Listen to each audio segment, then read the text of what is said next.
नमस्कार, आप देख रहे हैं बोलता हिमाचल। मैं हूं अर्नब और लेकर आया हूं देवभूमि हिमाचल से आज की बड़ी और महत्वपूर्ण खबरें। दोस्तों, रोजाना खबरों के लिए चैनल को सब्सक्राइब करें, वीडियो को लाइक और शेयर करें। कमेंट बॉक्स में अपने जिले का नाम हमें जरूर बताएं। वीडियो को अंत तक जरूर देखें। चलिए शुरू करते हैं आज का हिमाचल न्यूज बुलेटिन। हिमाचल में हाईवे किनारे निर्माण पर सख्ती की तैयारी। संवेदनशील इलाकों में नहीं बनेंगे मकान। राज्य सरकार हिमाचल में अनियोजित निर्माण पर अंकुश लगाने के लिए नई नीति लागू करने की तैयारी में है। प्रस्ताव के तहत राष्ट्रीय राजमार्गों और 4 लेन के दोनों ओर 50 से 100 मीटर तक का क्षेत्र प्लानिंग एरिया घोषित किया जाएगा, जहां भवन निर्माण तय मानकों के अनुसार ही हो सकेगा। वहीं भूस्खलन, बाढ़, प्राकृतिक जल निकासी मार्ग और पुरानी डंपिंग साइट जैसे संवेदनशील क्षेत्रों को नो कंस्ट्रक्शन जोन बनाया जाएगा। सरकार ने शिमला के जाखू हिल्स और आसपास के संवेदनशील क्षेत्रों को विशेष संरक्षण देने का भी फैसला किया है। नगर एवं ग्राम नियोजन मंत्री राजेश धर्मानी ने सोमवार को सचिवालय में पत्रकारों से बातचीत के दौरान बताया कि सरकार की मंशा विकास रोकना नहीं, बल्कि लोगों की जान माल की सुरक्षा और पर्यावरण संरक्षण सुनिश्चित करना है। सड़क से सटाकर होने वाले निर्माण पर रोक लगने से दुर्घटनाओं का खतरा ठम होगा। सीवरेज, पेयजल, बिजली व ड्रेनेज जैसी सुविधाओं का विकास आसान होगा। ग्राम पंचायतों को भी जोखिम वाले क्षेत्रों की पहचान में शामिल किया जाएगा। जिन निजी जमीनों को नो कंस्ट्रक्शन जोन में शामिल किया जाएगा, उनके लिए सरकार सर्कल रेट के आधार पर भूमि खरीदने का पारदर्शी विकल्प उपलब्ध कराने की तैयारी कर रही है। मेधावियों को मिलेंगे 16 हजार। शिक्षकों के रिक्त पद भरे जाएंगे, युक्तिकरण भी होगा। शिक्षा मंत्री रोहित ठाकुर की अध्यक्षता में सोमवार को शिक्षा निदेशालय में प्रदेश के विद्यालयों में चल रहे विकासात्मक कार्यों, शैक्षणिक गुणवत्ता, रिक्त पदों, परीक्षा परिणाम तथा विभिन्न योजनाओं की प्रगति की विस्तृत समीक्षा बैठक आयोजित की गई। बैठक में शिक्षा सचिव, शिक्षा निदेशक, अतिरिक्त निदेशक, समग्र शिक्षा परियोजना के परियोजना निदेशक, सभी जिला उप निदेशक तथा विभाग के वरिष्ठ अधिकारी उपस्थित रहे। बैठक में शिक्षा मंत्री ने निर्देश दिए कि लोक निर्माण विभाग के माध्यम से लंबित स्कूल निर्माण कार्यों की विस्तृत समीक्षा के लिए शीघ्र ही सचिव लोक निर्माण विभाग सहित संबंधित अधिकारियों के साथ अलग बैठक आयोजित की जाएगी। उन्होंने कहा कि जिन विद्यालयों के निर्माण कार्य स्वीकृत होने के बावजूद शुरू नहीं हो पाए हैं, उनकी विस्तृत स्थिति रिपोर्ट सभी जिला उप निदेशक शीघ्र उपलब्ध करवाएं। उन्होंने स्पष्ट किया कि अगले माह पुनः समीक्षा बैठक आयोजित कर प्रत्येक जिले में विकास कार्यों की प्रगति की समीक्षा की जाएगी तथा संबंधित अधिकारियों की जवाबदेही सुनिश्चित की जाएगी। बैठक में निर्णय लिया गया कि 5 लाख रुपए तक के सिविल कार्य विद्यालय प्रबंधन समितियां SMC अपने स्तर पर करवा सकेंगी, जिससे छोटे विकास कार्यों में तेजी लाई जा सके। शिक्षा मंत्री ने बताया कि श्रीनिवास रामानुजन स्टूडेंट डिजिटल योजना के अंतर्गत कुल 9,359 विद्यार्थी लाभार्थी हैं। इनमें से 6 जिलों के 3,089 विद्यार्थियों के बैंक खातों में प्रति विद्यार्थी 16,000 रुपए की राशि प्रत्यक्ष लाभ अंतरण DBT के माध्यम से भेजी जा चुकी है, जबकि शेष 6,270 विद्यार्थियों के खातों में ये राशि 15 अगस्त से पूर्व हस्तांतरित कर दी जाएगी। उन्होंने निर्देश दिए कि जिन विद्यालयों का परीक्षा परिणाम 25% से कम है, वहां संबंधित जिला उप निदेशक स्वयं निरीक्षण करेंगे तथा शिक्षा की गुणवत्ता सुधारने के लिए प्रभावी कार्य योजना तैयार करेंगे। वर्ष 2025-26 में खराब परीक्षा परिणाम वाले 123 मामलों में विभागीय कार्यवाही जारी है तथा ऐसे मामलों में अब जिला उप निदेशकों को भी अपने सुझाव देने होंगे। रोहित ठाकुर ने कहा कि हार्ड एवं जनजातीय क्षेत्रों में शिक्षकों के रिक्त पदों को भरने के लिए विशेष प्रस्ताव तैयार किया जाएगा ताकि दूरस्थ क्षेत्रों में शिक्षा व्यवस्था प्रभावित न हो। उन्होंने बताया कि 576 शिक्षकों के पद भरने की प्रक्रिया जारी है, जिनमें physical education, TGT arts, TGT non medical तथा TGT मेडिकल के पद शामिल हैं। बैठक में विभागीय पदोन्नति मामलों की समीक्षा करते हुए शिक्षा मंत्री ने शिक्षा निदेशक को निर्देश दिए कि सभी लंबित पदोन्नति प्रक्रियाओं को शीघ्र पूरा किया जाए तथा पात्र अधिकारियों व कर्मचारियों के मामलों का समयबद्ध निपटारा सुनिश्चित किया जाए। हिमाचल के आउटसोर्स कर्मचारियों के लिए जल्द बनेगी नई नीति। CM सुक्खू का बड़ा ऐलान। हिमाचल प्रदेश के हजारों आउटसोर्स कर्मचारियों को राहत मिलने जा रही है। मुख्यमंत्री सुखविंदर सिंह सुक्खू ने कहा कि सरकार आउटसोर्स कर्मचारियों के हितों की सुरक्षा के लिए जल्द फैसला लेने जा रही है। इस संबंध में नीति तैयार करने की दिशा में काम किया जा रहा है। पत्रकारों से अनौपचारिक बातचीत के दौरान उन्होंने यह संकेत दिया है। उन्होंने कहा कि प्रदेश में लंबे समय से आउटसोर्स कर्मचारियों के लिए स्पष्ट नीति की मांग उठ रही है। उन्होंने कहा कि वर्ष 2016 और 2017 के दौरान प्रदेश में सबसे अधिक नियुक्तियां आउटसोर्स आधार पर की गईं। वर्तमान में शिक्षा, जल शक्ति, लोक निर्माण विभाग, राज्य बिजली बोर्ड और अन्य कई विभागों में बड़ी संख्या में कर्मचारी आउटसोर्स व्यवस्था में सेवाएं दे रहे हैं। आउटसोर्स कर्मचारियों के भविष्य को सुरक्षित बनाने के लिए व्यावहारिक और न्याय संगत नीति तैयार की जाएगी। सरकार चिकित्सकों को विदेश में एक्सपोजर विजिट पर भेजने पर भी विचार कर रही है। इस संबंध में नीति बनाई जा रही है। CM ने चंबा मेडिकल कॉलेज एवं अस्पताल के 158 करोड़ करोड़ रुपए से बने 200 बिस्तरों वाले भवन और शाहपुर सिहुंता चंबा सड़क का लोकार्पण भी किया। उन्होंने मेडिकल कॉलेज चंबा में इलाज के दौरान युवक की मौत के मामले की जांच के आदेश भी दिए। हिमाचल पुलिस भर्ती का पेपर लीक करने वाले जल्द जाएंगे जेल, फास्ट ट्रैक कोर्ट में सुनवाई करवाने की तैयारी। हिमाचल प्रदेश पुलिस कांस्टेबल भर्ती पेपर लीक मामले में अब कानूनी कार्रवाई रफ्तार पकड़ने जा रही है। सीबीआई ने इस मामले में फास्ट ट्रैक कोर्ट के जरिए जल्द सुनवाई करवाने की तैयारी शुरू कर दी है। इसके साथ ही करीब 4 साल पुराने इस मामले में आरोपितों की मुश्किलें बढ़ना तय मानी जा रही हैं। सीबीआई का उद्देश्य ट्रायल में तेजी लाकर मामले को जल्द तार्किक निष्कर्ष तक पहुंचाना है। इसमें हर दिन सुनवाई की तैयारी है। सीबीआई सूत्रों के अनुसार भर्ती परीक्षाओं में अनियमितताओं और पेपर लीक से जुड़े जिन मामलों की जांच पूरी हो चुकी है और जिनमें आरोप पत्र अदालतों में दाखिल किए जा चुके हैं, उनकी सुनवाई विशेष फास्ट ट्रैक अदालतों में करवाने की प्रक्रिया शुरू की जा रही है। हिमाचल प्रदेश पुलिस भर्ती पेपर लीक मामला भी इसी श्रेणी में शामिल है। सीबीआई इस मामले में पहले ही जाँच पूरी कर आरोप पत्र दाखिल कर चुकी है। केंद्र सरकार ने प्रतियोगी परीक्षाओं में होने वाली गड़बड़ियों को रोकने के लिए सार्वजनिक परीक्षा अनुचित साधनों की रोकथाम संशोधन अधिनियम 2026 पारित कर दिया है। राष्ट्रपति द्रौपदी मुर्मू की मंजूरी मिलने के बाद ये नया कानून अब देश भर में आधिकारिक रूप से लागू हो चुका है। परीक्षा में धांधली और पेपर लीक जैसे मामलों में त्वरित न्याय सुनिश्चित करने के उद्देश्य से विशेष फास्ट ट्रैक अदालतों में सुनवाई पर जोर दिया जा रहा है। हिमाचल में जेबीटी का होगा युक्तिकरण, 15 अगस्त से पहले छात्रों के खाते में आएंगे 16,000 रुपए, एसएमसी को मिली शक्तियां। हिमाचल प्रदेश के प्राथमिक स्कूलों में शिक्षकों के खाली पदों को युक्तिकरण के तहत भरा जाएगा।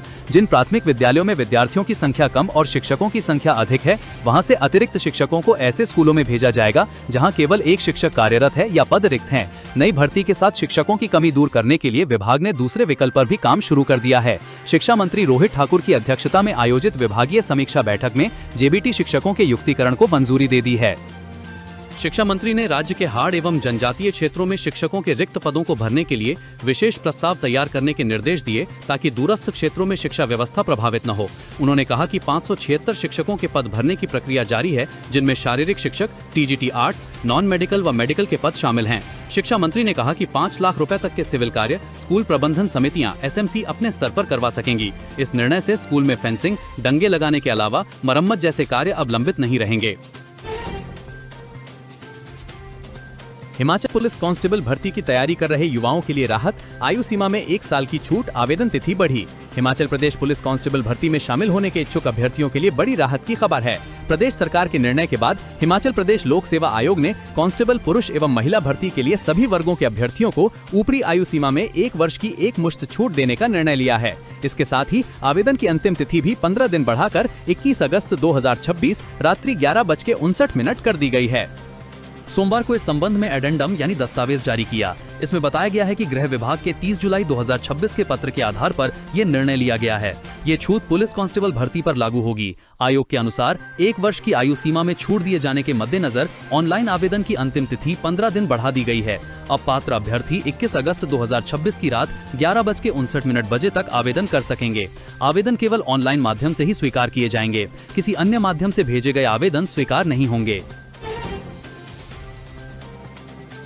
हिमाचल के कॉलेज व स्कूलों में 15 अगस्त की छुट्टी कैंसिल, स्वतंत्रता दिवस समारोह को लेकर दिशा निर्देश जारी। हिमाचल प्रदेश में 15 अगस्त को स्वतंत्रता दिवस पर स्कूलों के साथ सभी सरकारी कॉलेज भी खुले रहेंगे। स्कूलों व कॉलेज छुट्टी नहीं रहेगी। सरकार ने छुट्टी कैंसिल कर दी है। उच्च शिक्षा निदेशालय ने प्रदेश के सभी सरकारी कॉलेजों के प्राचार्यों को आवश्यक निर्देश जारी किए हैं। उच्च शिक्षा निदेशालय की ओर से प्राचार्यों को ये सुनिश्चित करने के निर्देश दिए गए हैं कि कॉलेज स्तर पर राष्ट्रीय पर्व पूरी गरिमा के साथ मनाया जाए। निदेशालय ने यह भी स्पष्ट किया है कि सभी सरकारी कॉलेजों के शिक्षक, कर्मचारी और विद्यार्थियों की भागीदारी संबंधित तहसील, उपमंडल और जिला मुख्यालयों पर आयोजित स्वतंत्रता दिवस समारोह में भी सुनिश्चित की जाए। इसके लिए कॉलेज प्रशासन आवश्यक समन्वय करेगा ताकि अधिक से अधिक संख्या में विद्यार्थियों और स्टाफ की सहभागिता हो सके। उच्च शिक्षा निदेशालय ने सभी प्राचार्यों से कहा है कि स्वतंत्रता दिवस के आयोजन से जुड़े निर्देशों का कड़ाई से पालन सुनिश्चित किया जाए। सीएम सुक्खू के निजी सचिव समेत 2 आईएएस अधिकारी केंद्रीय प्रतिनियुक्ति पर गए, 2 बीडीओ प्रमोट कर एचएएस बनाए। हिमाचल प्रदेश सरकार ने केंद्रीय प्रतिनियुक्ति पर जा रहे 2 अधिकारियों को भारमुक्त कर दिया है। इनमें सीएम के निजी सचिव भी शामिल हैं। 2014 बैच के आईएएस अधिकारी, निदेशक डिजिटल टेक्नोलॉजी एवं गवर्नेंस और प्रबंध निदेशक एचआरटीसी डॉक्टर निपुण जिंदल, उप सचिव आर्थिक मामलों के विभाग नई दिल्ली में प्रतिनियुक्ति पर जाने को भारमुक्त कर दिया है। वो अगले 4 वर्षों तक केंद्र में अपनी सेवाएं देंगे। हिमाचल सरकार ने मुख्यमंत्री के प्रधान निजी सचिव एवं विशेष सचिव 2011 बैच के IAS अधिकारी विवेक भाटिया को केंद्र सरकार में निदेशक युवा मामले विभाग पर प्रतिनियुक्ति के लिए भारमुक्त कर दिया है। कार्मिक विभाग ने सोमवार को जारी अधिसूचना के तहत विवेक भाटिया को सेंट्रल स्टाफिंग स्कीम के तहत 5 वर्ष की अवधि के लिए प्रतिनियुक्ति पर भेजा है। ये नियुक्ति तत्काल प्रभाव से लागू होगी। विवेक भाटिया वर्तमान में मुख्यमंत्री के प्रधान निजी सचिव सह विशेष सचिव के अलावा उद्योग विभाग के निदेशक का अतिरिक्त कार्यभार भी संभाल रहे थे। कार्मिक विभाग द्वारा जारी एक अन्य अधिसूचना के तहत 2 खंड विकास अधिकारियों BDO को हिमाचल प्रदेश प्रशासनिक सेवा HAS में पदोन्नत किया गया है। हिमाचल की हर पंचायत बताएगी मौसम का मिजाज, आपदा की अग्रिम चेतावनी सहित किसानों के लिए मिलेगी सलाह।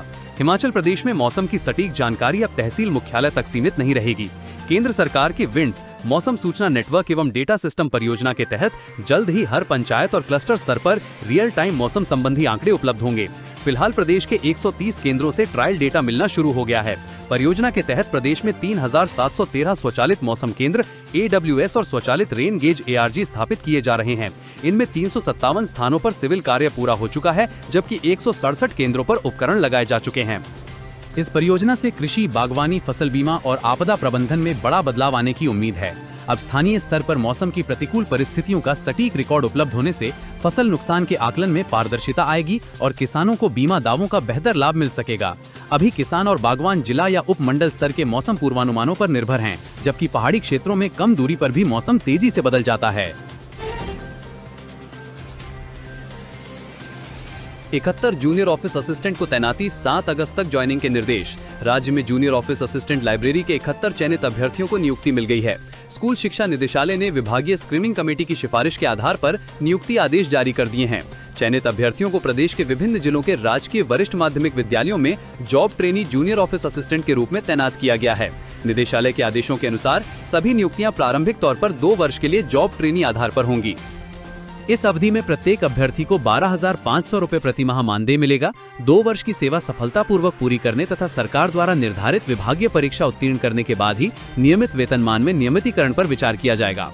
विभाग ने स्पष्ट किया है कि जॉब ट्रेनी अवधि के दौरान चयनित अभ्यर्थियों को नियमित सरकारी कर्मचारी का दर्जा प्राप्त नहीं होगा और नियमित कर्मचारियों को मिलने वाले अधिकांश सेवा लाभ भी लागू नहीं होंगे। हालांकि सरकारी कार्य से यात्रा करने पर नियमानुसार TA व DA मिलेगा तथा हिमकेयर और आयुष्मान भारत जैसी स्वास्थ्य योजनाओं का लाभ भी दिया जाएगा।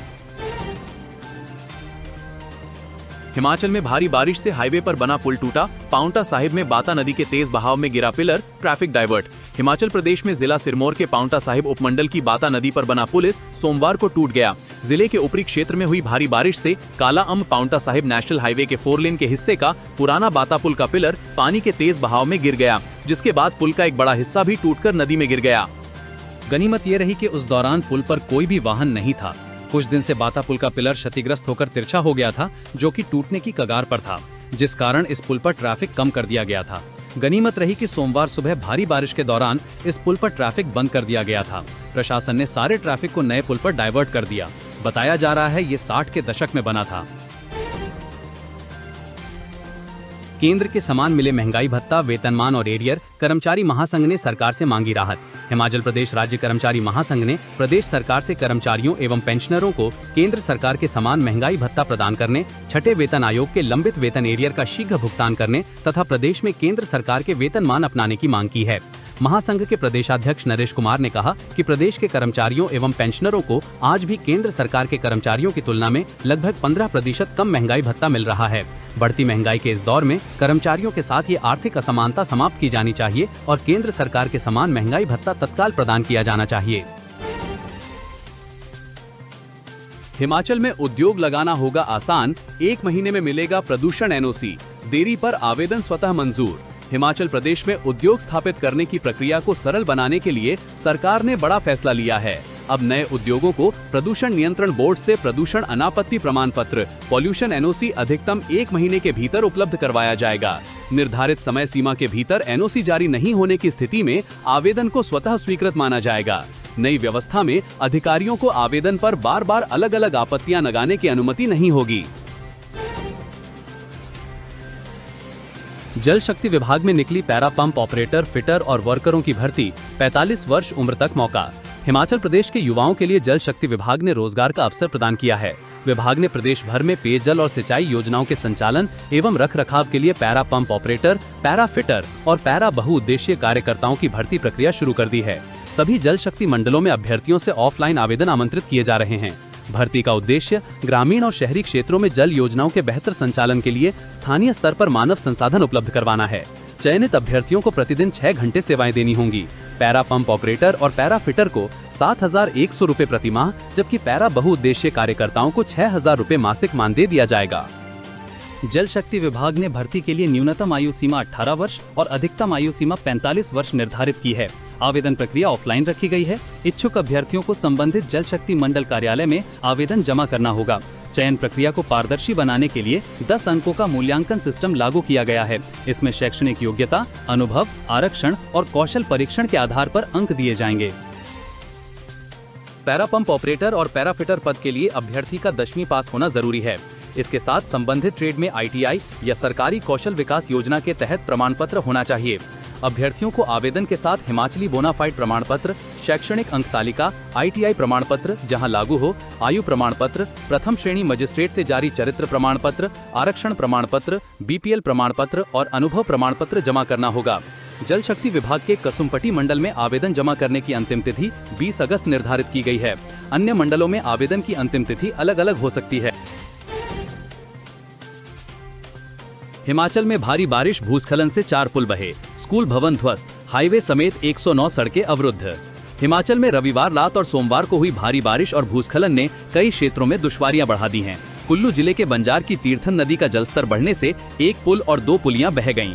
इससे मशियार पंचायत के 6 से अधिक गांवों की आबादी को अब नदी पार करने के लिए रज्जू मार्ग ही एकमात्र विकल्प रह गया है। वहीं सिरमौर जिले के पांवटा साहिब में पुराना बाता पुल ढह गया है।